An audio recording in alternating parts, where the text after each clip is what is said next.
Shalom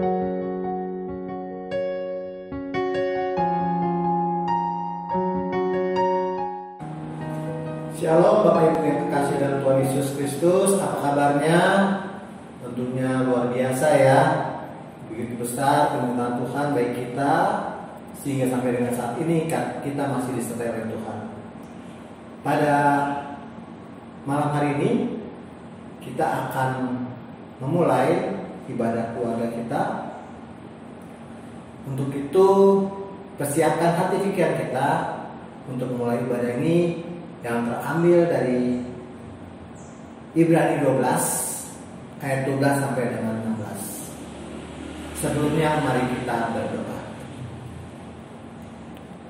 Ya Allah yang makasih Bapa dalam surga, puji syukur atas segala berkat dan kasih karunia Tuhan Yesus Kristus, di mana kami umat-Mu Tuhan sampai dengan saat ini masih disertai dengan Engkau. Kami masih dilindungi Engkau Tuhan, sehingga kami dapat menikmati kehidupan kami walaupun di tengah-tengah pandemi ini Tuhan. Karena kami yakin dan percaya penyertaan Tuhan begitu luar biasa bagi kami, sehingga kami dapat berikan kesempatan kembali pada malam hari ini untuk bersama-sama untuk melakukan ibadah keluarga. Dalam nama Anakmu yang tunggal Yesus Kristus kami telah berdoa. Amin. Pembacaan Alkitab pada malam hari ini terambil dari Ibrani 12 ayat 12 sampai dengan 16 yang menyatakan, sebab itu kuatkanlah tangan yang lemah dan lutut yang goyah, dan luruskanlah jalan bagi kakimu, sehingga yang pincang jangan terpelecok, tetapi menjadi sembuh. Berusahalah hidup damai dengan semua orang, dan kejarlah kekudusan, sebab tanpa kekudusan tidak seorang pun akan melihat Tuhan. Jagalah supaya jangan ada seorang pun menjauhkan diri dari kasih karunia Allah, agar jangan tumbuh akar yang pahit, yang menimbulkan kerusuhan dan yang mencemarkan banyak orang. Janganlah ada orang yang menjadi cabul atau yang mempunyai nafsu yang rendah seperti Esau yang menjual hak kesulungannya untuk sepiring makanan. Demikianlah firman Tuhan. Tema kita pada malam hari ini yaitu jangan sampai gagal. Pembacaan Alkitab pada hari ini menceritakan tentang nasihat dan keteladanan yang dibutuhkan oleh semua orang untuk dapat bersikap benar di dalam kehidupannya. Penulis surat ini mengingatkan kepada jemaat dan orang-orang Ibrani untuk dapat menjadikan iman sebagai dasar kehidupan mereka. Ia juga mengingatkan mereka bahwa saksi-saksi iman pada zaman Perjanjian Lama yang menunjukkan bagaimana keteladanan mereka yang menjadi acuan kehidupan mereka. Hal tersebut terambil pada Ibrani 11 ayat keempat yang menyatakan, karena iman Habel telah mempersembahkan pada Allah korban yang lebih baik daripada korban Kain. Juga terambil dari Ibrani 11 ayat 5, karena iman Henok terangkat supaya ia tidak mengalami kematian, dan ia tidak ditemukan karena Allah telah mengangkatnya. Sebelum ia terangkat, ia memperoleh kesaksian bahwa ia berkenan kepada Allah. Ibrani 11 ayat 7, karena imanmu dengan petunjuk Allah tentang sesuatu yang belum kelihatan, dengan taat mempersiapkan bahtera.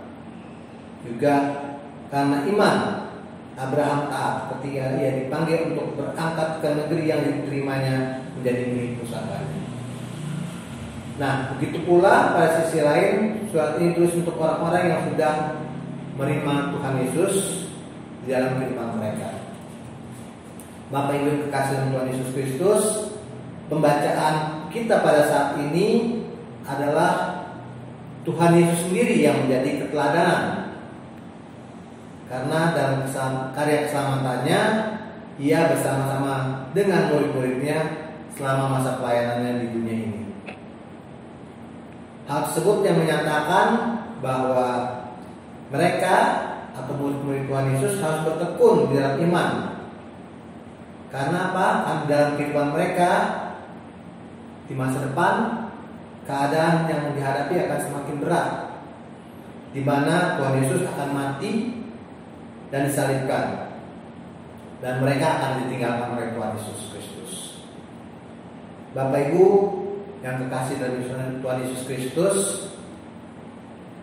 mari kita bahas ayat ke-12 bacaan kita pada malam hari ini. Sebab itu kuatkanlah tangan yang lemah dan lutut yang goyah. Hal tersebut menyatakan bahwa kehidupan kita sebagai anak-anak Tuhan pasti penuh dengan kelemahan, penuh dengan kekurangan. Karena apa? Karena kita tidak bisa menyandarkan kehidupan kita kepada diri kita sendiri. Untuk itu kita harus mengandalkan Tuhan Yesus dalam kehidupan kita, sehingga kehidupan kita selalu disertai dengan Tuhan. Saudara-saudara bisa bayangkan, atau Bapak Ibu bisa bayangkan bahwa kalau kita selalu mengandalkan kekuatan diri kita sendiri, kita pasti akan terpeleset. Kenapa? Karena di depan sana banyak sekali pencobaan yang kita hadapi. Dan kita harus kuat bersama Tuhan Yesus dalam menghadapi pencobaan. Nah, begitu pula di dalam ayat yang ke-13. Dan luruskanlah jalan bagi kakimu, sehingga yang pincang jangan terpelecok, tapi menjadi sembuh. Firman Tuhan mengingatkan kembali kepada kita bahwa kita harus berjalan tegak lurus seturut dengan kehendak Tuhan. Karena apa? Apabila kita tidak berjalan tegak lurus, atau kita tidak konsisten, atau kita tidak disiplin dalam menjalankan kehidupan ini, tentunya kita akan gampang sekali terpengaruh oleh ajaran-ajaran di luar sana. Karena kita tahu banyak sekali ajaran-ajaran yang di luar sana yang menyatakan bahwa mengikuti Tuhan Yesus akan selalu enak, akan selalu bahagia, akan selalu sukses. Padahal kenyataannya mengikuti Tuhan Yesus adalah harus mengalami penderitaan. Kenapa? Karena kita harus menyangkal segala kehidupan ini yang tidak baik. Banyak sekali pergumulan-pergumulan, banyak sekali pencobaan-pencobaan itu bisa kita hadapi. Dan itu tidak bisa kita lakukan sendiri kalau kita tidak bersama dengan Tuhan Yesus Kristus. Bagaimana caranya? Yaitu kita harus rajin untuk membaca dan merenungkan firman Tuhan. Sekali lagi, kita harus rajin dalam membaca dan merenungkan firman Tuhan. Karena dengan Tuhan, Dia sendiri yang akan menuntun kehidupan kita untuk menjadi lebih baik lagi dan lebih baik lagi. Sedangkan pada ayat yang ke-14, berusaha hidup damai dengan semua orang dan kejarlah kekudusan, sebab tanpa kekudusan tidak seorang pun akan melihat Allah. Jadi Bapak Ibu yang kasih dalam Tuhan Yesus Kristus, pada malam hari ini menyatakan bahwa kita sebagai pengikut Kristus harus menjalankan kehidupan ini harus dengan kekudusan. Dan itu dimulai dari mana? Harus dimulai di dalam rumah tangga kita masing-masing. Sebagai seorang kepala keluarga, suami, kita harus mengasihi istri dan anak-anak kita dengan penuh tanggung jawab. Begitu pula sebagai seorang istri dalam mengasihi suaminya dan melayani suaminya harus dengan kasih dan tanggung jawab yang penuh pula. Dan begitu juga bagi anak-anak, kita juga harus mengasihi orang tua kita. Apapun kekurangan orang tua kita, apapun kelemahan orang tua kita harus mengasihi mereka dengan sungguh-sungguh. Karena apa? Karena itulah yang Tuhan inginkan, supaya nyata kehidupan kita dan keluarga kita akan terpancar di luar, bahwa kita benar-benar mempunyai relasi yang baik dengan semua orang. Nah, pada ayat ke-15 menyatakan bahwa jagalah supaya jangan seorang pun menjauhkan diri dari kasih karunia Allah, agar jangan tumbuh akar yang pahit yang menimbulkan kerusuhan dan mencemarkan semua orang. Di sini menyatakan bahwa kita sebagai anak-anak Tuhan juga harus menjauhkan diri dari segala hal-hal yang tidak baik. Juga kita tidak boleh membenci, kita tidak boleh tidak mengasihi orang lain. Karena apa? Karena Tuhan sendiri begitu besar kasihnya kepada kita, sehingga Ia telah mengaruniakan anak yang tunggal untuk menyelamatkan kehidupan kita. Nah, kita diingatkan pula sebagai orang-orang Kristen, sebagai pengikut Tuhan, bahwa kita harus mengasihi orang-orang yang berada di sekitar kita.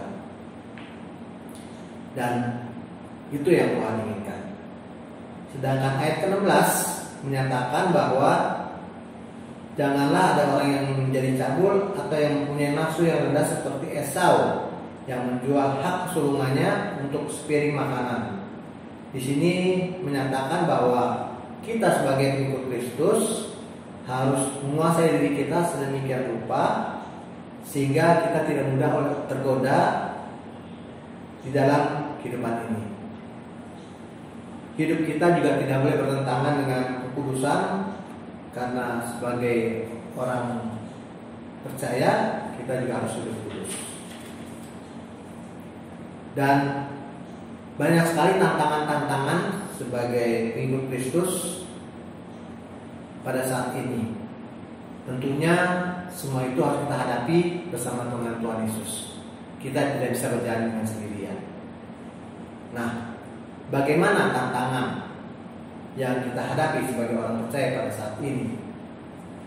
Yang pertama yaitu bagaimanakah cara kita untuk dapat mengupayakan hidup damai dan hidup di dalam kekudusan. Yang pertama, kita harus memulainya di dalam rumah tangga kita, di dalam keluarga kita sendiri. Contohnya sebagai kepala keluarga, kita harus menjadi seorang pendamai. Juga di dalam pekerjaan kita sebagai kepala keluarga, ya, di kantor biasanya ada intrik-intrik dalam pekerjaan. Nah, di sini kita dihadirkan untuk menjadi penengah, bukan menjadi provokasi yang mengakibatkan akan lebih complicated lagi permasalahan pekerjaan.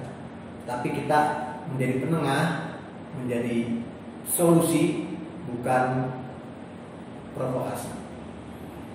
Nah, Bapak Ibu kekasih, tentunya banyak sekali keadaan yang kita lihat sekarang ini, di mana banyak sekali provokasi atau hoax sehingga terjadi kerusuhan-kerusuhan yang tidak diinginkan. Nah, tentunya kita tidak inginkan terjadi di dalam jemaat kita. Juga sebagai kepala keluarga, di sini diingatkan bahwa kita tidak dapat hidup yang tidak baik. Jadi contohnya pula sebagai seorang karyawan, kita tidak boleh hidup tercela, melakukan korupsi, ya, mungkin tidak dalam bentuk uang, tapi korupsi waktu ataupun hal-hal yang lainnya yang tidak menyenangkan hati Tuhan Yesus Kristus. Karena apa? Karena mungkin dengan korupsi akan kelihatannya enak, tapi hasilnya akan menghancurkan keluarga kita juga. Sudah banyak hal tersebut terjadi di dalam kita bernegara. Jadi sebagai kepala keluarga, seorang ayah harus menjadi contoh dan teladan di dalam keluarga masing-masing dan menjadi pendamai, sehingga tidak ada terjadi perselisihan di keluarga kita. Poin yang kedua, apakah yang kita lakukan sebagai orang percaya sehingga saudara seiman kita tidak kuat di dalam persekutuan kita di dalam bergereja? Yang pertama yaitu kita harus saling menegur dan menyapa satu dengan yang lainnya dengan kasih, terutama kepada semua orang. Dan dalam menghadapi COVID-19 ini, tentunya banyak sekali pergumulan-pergumulan yang dialami oleh seluruh anggota jemaat kita. Nah, disinilah peran serta kita untuk tetap menegur, menyapa saudara-saudara kita, sehingga mereka merasakan bahwa kasih itu nyata dalam kehidupan kita. Kita juga harus peduli dengan jemaat kita di mana kita ditempatkan, sehingga kasih itu benar-benar nyata.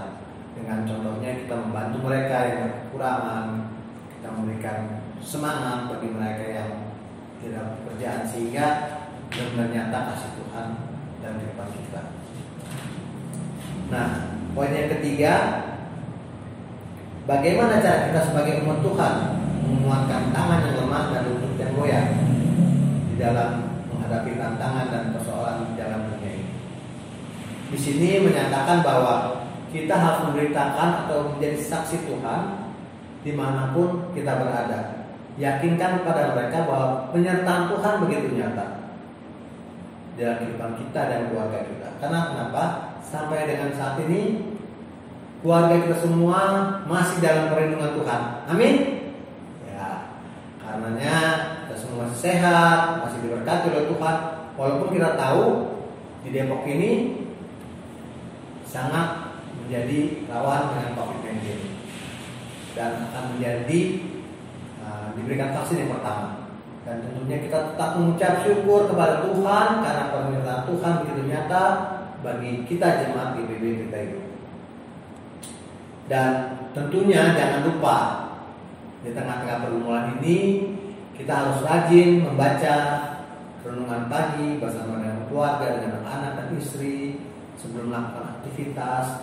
Begitu pula di malam hari setelah kita menjalankan aktivitas, sebelum kita tidur istirahat, kita harus libatkan anggota keluarga kita untuk dapat bersekutu, membaca dan merenungkan firman Tuhan. Dan tentunya yakinlah Tuhan akan bersama dengan kita. Nah, poin keempat, apa yang harus kita lakukan bila kita sadar karena kita mempunyai kelemahan atau kekurangan, dan bagaimana cara menyembuhkannya. Nah, tentunya semua orang mempunyai kelemahan, punya kekurangan. Tapi nomor satu, yaitu kita harus mengetahui dulu nih apa kelemahan kita, kekurangan kita, sehingga kita bisa melakukan perbaikan. Karena apabila seseorang tidak mengetahui kelemahannya dan kekurangannya, tentu dia tidak tahu apa yang harus diperbaiki. Itu yang harus kita lakukan. Jadi yakinlah di tengah-tengah kelemahan kita, kekurangan kita, Tuhan akan menolong kita. Yakin itu. Ya, contohnya seorang lemah dalam menguasai diri. Ingat, begitu kalau kita mau marah, kita ingat akan Tuhan. Ingatkan firman Tuhan bahwa kita harus mengasihi. Sehingga apa? Sehingga amarah itu akan surut sedemikian rupanya. Begitu pula hal yang lainnya, setiap orang punya kelemahan, kekurangannya, mungkin gampang sekali tersinggung, sakit hati. Ingat, Tuhan Yesus lebih dahulu menderita bagi kita. Yakinlah bahwa Tuhan akan menolong kita untuk supaya kita tidak menjadi orang yang gampang tersinggung. Nah, Bapak Ibu yang kasih dalam Tuhan Yesus Kristus, jadi sebagai anggota jemaat GBID Pelita Hidup, diharapkan kita jangan sampai gagal di dalam menjalankan kehidupan ini. Seperti tema khotbah pada malam hari ini. Jangan sampai gagal. Karena apa? Kita sudah diutus Tuhan ke dalam dunia ini untuk menjadi saksi. Ya. Jadi ingat, kita sebagai anak Tuhan telah diutus Tuhan ke dalam dunia ini untuk menjadi saksi. Saksi apa? Saksi Kristus. Nyatakanlah bahwa Tuhan Yesus tetap beserta dengan kita. Apapun pergumulan kita, apapun permasalahan kita, yakin dan percaya bahwa Tuhan Yesus beserta dengan kita. Jadi ingat, jangan sampai gagal. Karena Allah telah menganugerahkan kepada kita keselamatan, dan Tuhan Yesus tahu betul apa yang kita butuhkan. Jadi tetaplah bertekun di dalam Tuhan di tengah keluarga kita masing-masing dalam menghadapi situasi COVID-19 ini, dan yakinlah bahwa Tuhan akan beserta kita. Haraplah selalu akan pertolongan Tuhan agar kita dapat menjalani kehidupan ini dengan penuh berserah kepada Tuhan, dan kita harus tetap disiplin melakukan new normal. Jadi Tuhan Yesus beserta dengan kita semua. Amin.